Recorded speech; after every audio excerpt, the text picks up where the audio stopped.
Good day and welcome to our podcast, Elevating Today. My name is Aakash Patel, founder and president of Elevate Inc. This is episode 19, season 1. We're so excited to have our guest, Dustin Portillo from Caspers Company, talking about his experience from clown to corporate America today.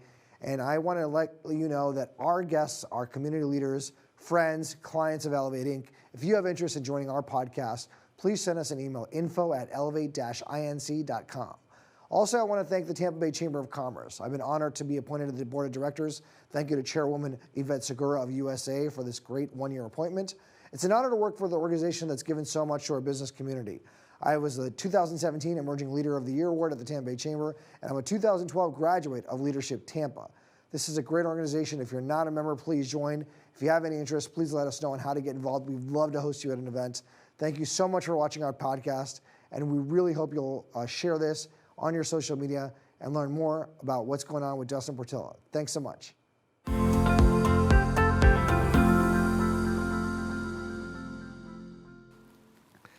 Good day and welcome to our podcast, Elevating Today. My name is Aakash Patel, founder and president of Elevate Inc. This is season 1, episode 19, and my guest today is my friend Dustin Portillo. Dustin, thanks for joining us today. Hey, thanks for having me. Good morning. Now, Dustin, great to see you and always a pleasure. And you're always a guy with a smile on your face. And for the folks at home that don't know a little bit about you, Sure. Tell us, where you grew up and what you're doing today. Right.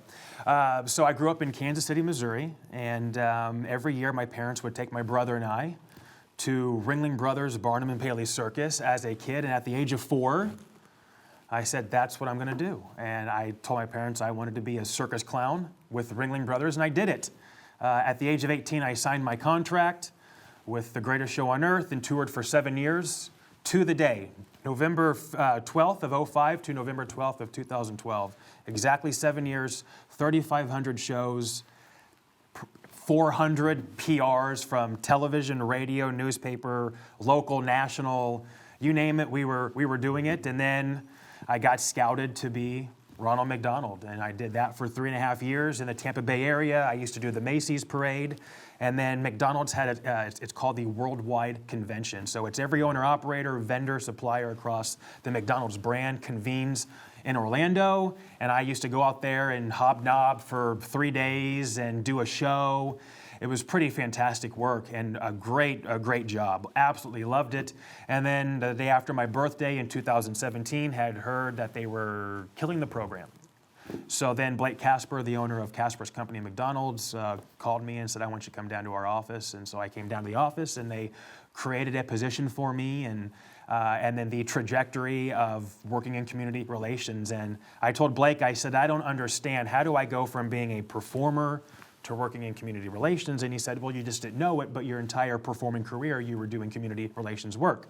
On the circus, we were the English-speaking performers out of 17 countries represented, so we had to do all of the ambassador work, the television, the newspaper, the radio. And Ronald McDonald, you're a walking billboard. You have to know how to say and act. And so what I do now is no different. I'm just not wearing makeup and a wig and costuming, although sometimes Saturday night, but that's besides the point. And so, I was just telling Nicole, who works for you, this is a costume. You're wearing one too. Right. We all wear a costume whenever we're out there working.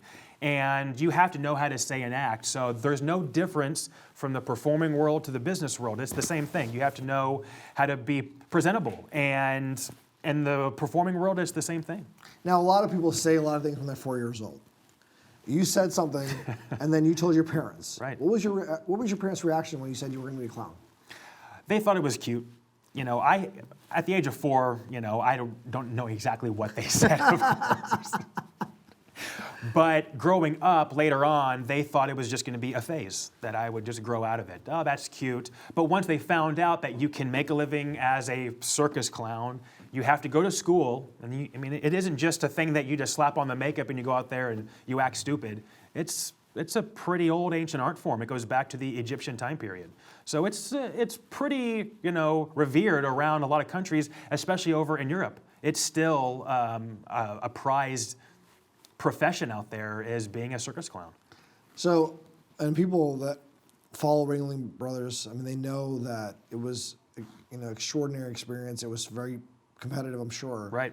And you went to, you said 3,500 shows? Yeah, 3,500 And how many shows. cities across the world did you travel to? Well, we went to 48 cities a year in the US, and then we used to play in Mexico for a couple of months. So I've performed in Canada, so I've performed in North America and in South America. We didn't go to Canada with the Circus, but after I left for a couple of months, I toured with a theatrical clown trio, and the husband and wife were former Cirque du Soleil clowns, and they created the clown roles in 2 Cirque shows. And so they created a 3-person trio. That's probably redundant, a 3-person trio, but a trio of theatrical clowns. And it was a 75-minute show. It was nonverbal. It was all physical, and you had to connect with the audience. So eye contact is always huge, right? Even in like business world. Again, the business world and performing world are the exact same, I'm telling you. So, you know, people think that athletes get these private charter jets or they go on the buses. How do clowns and the Ringling Brothers travel? We traveled by circus train. Okay, so what does that mean? By circus train. It was the world's largest privately owned train. It was 1.5 miles long. And I had my own room. So everyone had their own room, and depending on your status within the circus was the size of your room. Almost like, you know, in the business world, the higher up you are within a company, the more compensation there is, right? So I was considered the boss clown. So my job was to manage the clowns, make sure that the integrity of our acts maintained through the 2-year tour, hire, fire, run auditions, consult. So I was the liaison from the owners of Feld Entertainment to the clowns. And so we traveled by circus train, and I had my own room, a bathroom, a shower, full-size refrigerator, a queen-size bed, an oven, a range, a sink. I mean, all the amenities that you'd have in a New York City, apartment, we had on, 17 axles. So, you know, transitioning to Ronald McDonald, did you know a lot about the program? Did you know a lot about McDonald's itself? No. So I used to weigh 300 pounds, and I lost 127 pounds. Wait, so how many pounds, sorry? Right now? No, how many pounds did you weigh? I used to weigh 300 pounds. Okay. Yeah, so I lost 127 pounds in 9 months in 2004 because I knew that the circus was going to be a lot of work, so I had to lose the weight to attain my dream. So a very prolific former circus clown said, if you want to get onto the circus, you need to lose weight. Mm-hmm. So 9 months later, 127 pounds dropped. And so, it was a lot of work, and, getting the job with Ronald McDonald, I went into the audition, and there's a whole question and answer after you do a small performance so they can kind of see how you work with the audience. And I was a little taken back when the owner-operator asked me this question. He said, so you used to weigh 300 pounds, so what do you think about McDonald's food? And at the time, I was upset, angry why he would ask me that, But now looking back, it makes sense. He wants to know that the person who is representing the brand as the brand ambassador is eating the food or thinks the food is good. So now looking back, it all makes sense. So you became Ronald McDonald, and then you traveled again throughout the United States, or just Florida? So I was based out of the Tampa Bay area, but I also did national events for McDonald's. So we did 250 contractual obligations every year, and we always did a little bit more because I loved the job. And whenever they gave me the contract, they said, it'll be a 5-year contract. And I said, no, I do 1-year contracts, that's it. Because I didn't really know much about the program, so I didn't want to, invest, 5 years of my life into a program that I didn't really know much about. So I said, I'll do 1 year, and then we'll go forward. But after 1 year, I was hooked, and I called Blake. He was the president of the co-op at that time. So the co-op is the franchisees in Tampa Bay and McDonald's. So it's called the co-op. Right. And so he was a president, and I said, hey, I love what I do. Do you mind extending my contract for 5 more years? And he said, yeah, sure, absolutely. Let me just go to the board and talk to him. And then about a year later is when they were killing off the program. It wasn't from a local standpoint, but national said it's time to get rid of the redhead. What went through your mind when they called you and said Ronald McDonald is going to be completely terminated? I just had a house built, and I was like, oh, mortgage. So really, I didn't know what to say. My parents were actually visiting me, and it was the day after my birthday, and I'm like, it was like 9 o'clock at night. I got a phone call saying, you didn't hear this from us, but the program is going away. So I was like, how am I going to tell everyone that the program is going away? So it was very disheartening, and I had no idea. So after I left the circus, I had attained my childhood dream early on, and I didn't know what I was going to do. That was my only goal. And so I got a job at Chipotle, actually. And to this day, I'm the best damn guac maker you have ever heard. Okay. And so, I was in a transitional phase for about 9-10 months. It wasn't the best. You go from being, with this elite circus to, working and making guacamole. So it isn't the most lavish lifestyle, but it taught me character and that patience is everything, and that not having everything really builds, I think, a great great character traits and great life skills. And so now with what I've got and what I do, extremely blessed and fortunate, because I've been here and I've been here, and people who are here, they have to know that that's temporary. That's not permanent. Right. You will climb out of it, but it's all about mindset. If you're in this negative space of my life is horrible, things are not going well, most likely your life is horrible and things are not going well. But if you can turn that around and have a positive mindset and know where you're going in life, you can do anything. You can do anything that you want. I would have never have guessed in a million years that I would have been Ronald McDonald doing the Macy's parade. I mean, come on, really? That's incredible. And now what I do with Caspers Company. So talk about Caspers Company, because we know that you have 63 McDonald's, Right. 4,000 some employees, correct? Right. Correct. And your McDonald's are not just in the Tampa area. Correct. So we own 53 in the Tampa Bay area, which is Pinellas, Pasco, and Hillsborough. And then we own 10 in Duval, which is Jacksonville. Okay. And so Caspers Company is pretty diverse as far as its employees and its entities. So Oxford Commons, which is your Oxford Exchange, the library out in St. Pete, the new Stovall House on Bayshore Boulevard. Yep. So you have two entities within the Casper brand, so the Casper family, which they are a third-generation company-owned, based here in Tampa, Florida. The McDonald's on Southdale Mabry by Britton Plaza is the very first McDonald's in the Tampa Bay area. It opened up on March 7th of 1958. Wow. And they just keep on growing, and it's so diverse, and there's so many brands. So the Casper brand is really split up, McDonald's and the Oxford Commons brand. So, I mean, McDonald's is a very, very great brand in this community, and you give to a lot of organizations. A lot. How do you choose who to give to? Education. Education's huge for us, and if it's working with kids, and so because kids are, and I know it's your PR answer, but they're the next leaders, and everyone says that, and it's true. I mean, there's no other new spin that I can throw on it, but teaching the kids nowadays that whatever they want to do it, go for it. You don't have to have a college education, and that's a lot of misconception is, oh well, if I don't have a college education, I probably won't get a good paying job, and that's just Boulder Dash. That is not true. I don't have a college education, and I can count to 5. So you can do these things, and you can have a great life, and you can make some really good money, but what should be leading you to those is heart and passion for what you do. And we always say here at Caspers, we don't have to do X, Y, and Z. Right. We want to do X, Y, and Z because it's the right thing to do. And there's 3 words that leads me every day, and that's corporate social responsibility. It's our responsibility in Tampa Bay to do the right thing. 3 pillars of our giving hand in the community is education, first responders, and military. So we always seek out those 3 pillars, so that's our big buckets in the community, and that's where we pour a lot of money into. So people say they were having the best year ever, and then March 2020 hit. Right. Go back to 2020. What went through your mind March 13th when COVID-19 was out there? Oh boy. So our job is to be out there in the community. That's it. And we are representing 4,000 people, and so our job is not to be behind a computer doing this.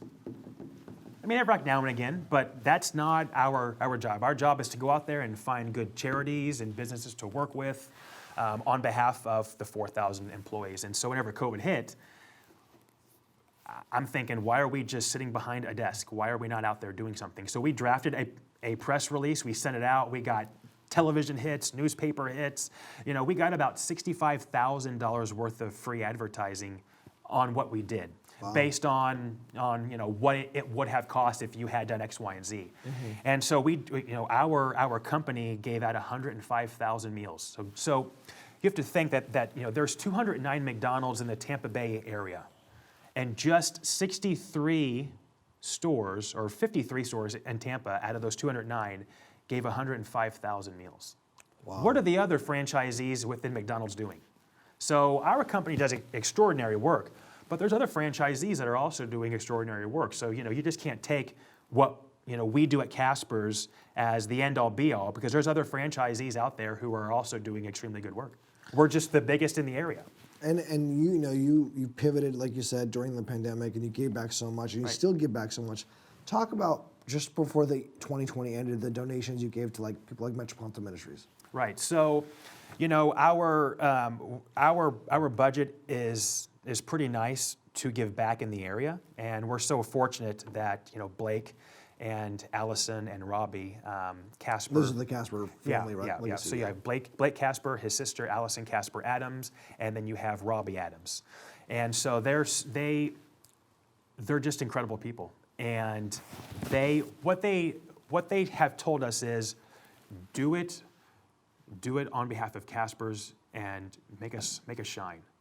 And they're not over our shoulder saying, hey, you should probably be giving to this charity. They give us carte blanche to go out there and do whatever. And so they have been incredible just to say, hey, go and do it. And so I had a meeting with Blake probably about a month and a half now, and I said, Blake, we're our funds are not where they're typically at this time of the year.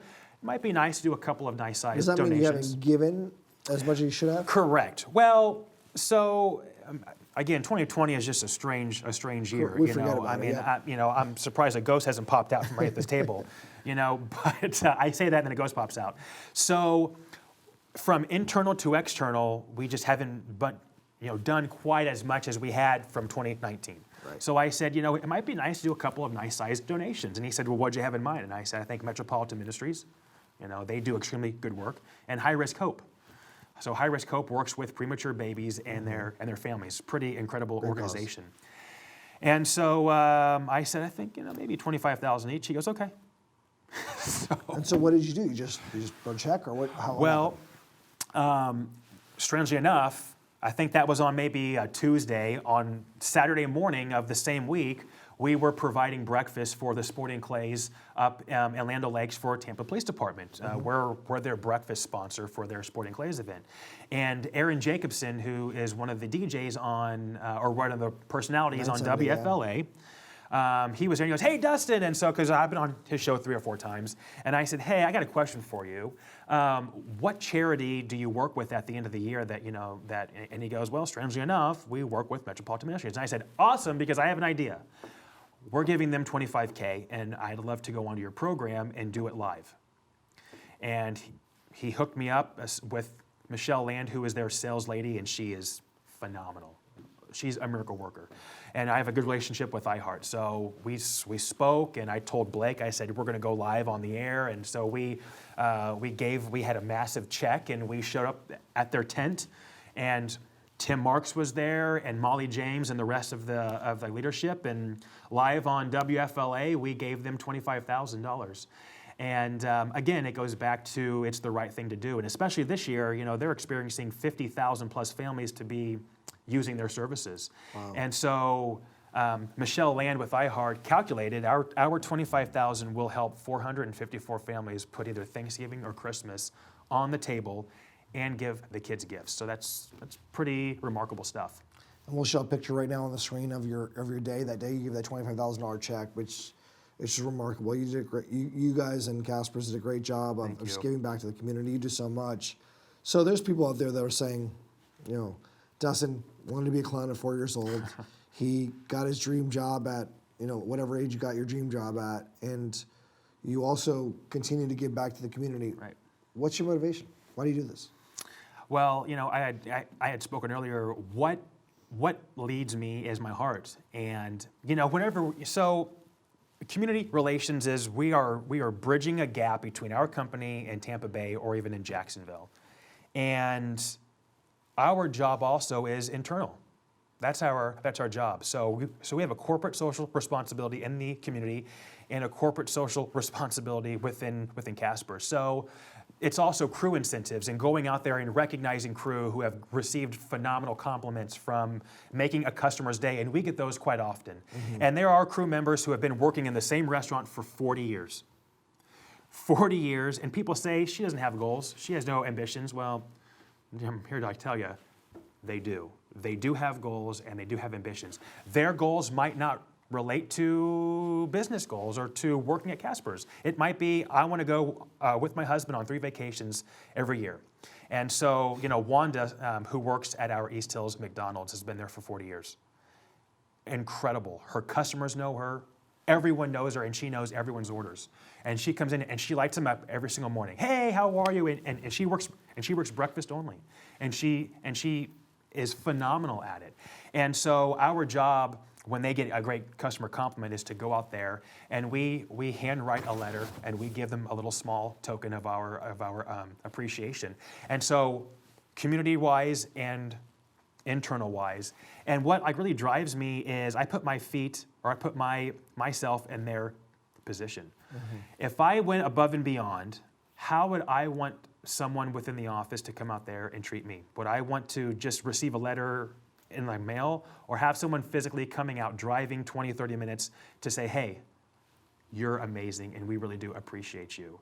And that's the same thing within the community, is letting our customers know that the business they're choosing to go to is doing extremely great work in the community.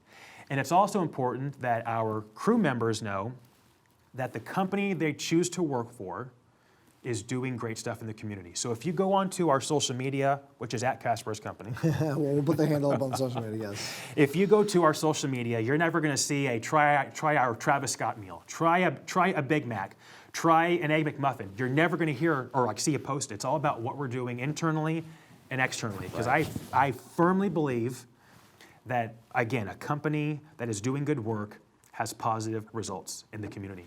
So relate that to your experiences, because there are a lot of people that have a tough time during COVID-19. As you know, we're now in 2021. What do you say to people that are going through some tough times and they may not have opportunity to find work right now because of what's going on?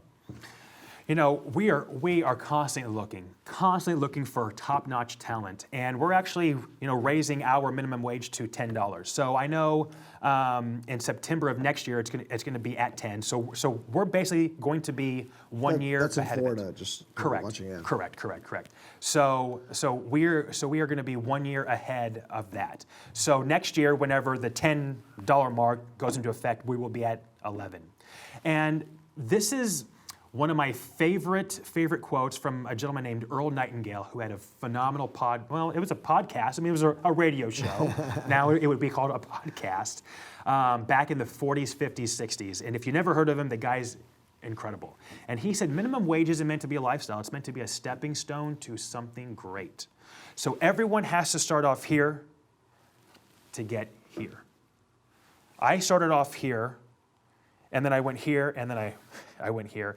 But it's slowly going up. And so if you're working a minimum wage job, you can be phenomenal at what you do, and you will get recognized, and you will move up. All of our vice presidents started off working the fry station, cleaning the toilets and urinals. Wow.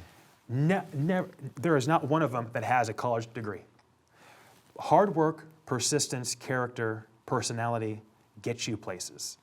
You don't have to have a college diploma, but these things, you start off here and you work your way up. So, I want that to kind of set in that we're constantly looking for top-notch talent. Always. CaspersCareers.com. You can go to. I'm sure they may throw a link. I don't know. Yeah, we'll put it on the website, of course, and we'll put your email address as well. Well, thank you. And so we're always looking for top-notch people out there that are going to represent us well, because there just isn't 4 of us who work in community relations. Right. There's over 4,000 people. So whenever you go into that McDonald's and you have that awesome interaction with Wanda, she is a part of community relations. So, we're running short on time, but I do want to touch on this because people think you must have no sleep. You have a family, Yeah. and you have obviously a lot of responsibility. How do you balance a work-life balance? I don't, no. It's hard, but it's also self-awareness, knowing that you're working long hours, or sometimes you're working Saturday, or you're Sunday, working Sunday. Sunday, yeah. Right. So as opposed to, and I'm glad that you mentioned that, because I wanted to actually, touch on this. So working at Caspers, on the board of directors for the Early Learning Coalition of Hillsborough County. Great organization. Phenomenal organization, what they do, all VPK, it's pretty sensational. Advisory committee for the Ronald McDonald House Charities, advancement committee for Hillsborough Education Foundation, leadership Tampa Bay. So all this stuff, starts to stack up, but you have to know when it's too much, or when you need to focus your attention, shifting your attention to what matters most. And so spending time with family, spending time with my husband, that's all extremely important stuff. And so whenever I know that I am stretched too thin, it's time to take a step back and look and see, hey, where can I focus my attention to what matters most at that moment in time? Final question, it's 2021. Let's forget about 2020. Where is Dustin Portillo in 5 years? Oh my gosh, that's a good question. I don't know where that is, but I know wherever I'm going to be, I'm going to be successful, because if you can lead with your heart, and you know what your focus is and where you want to go, you can do anything. I would love to be a president of a Fortune 500 company. I love culture, and at Caspers, the culture is family, and building on that and creating a culture where everyone feels included, and making your people feel valued and important. Again, I put myself in their position. How do I want to feel? How would I want someone to treat me? I don't treat people X, Y, and Z because I want them to know that I care about them. And so if I can make you smile and laugh and have a good time, and even for 2-3 minutes, my job is done.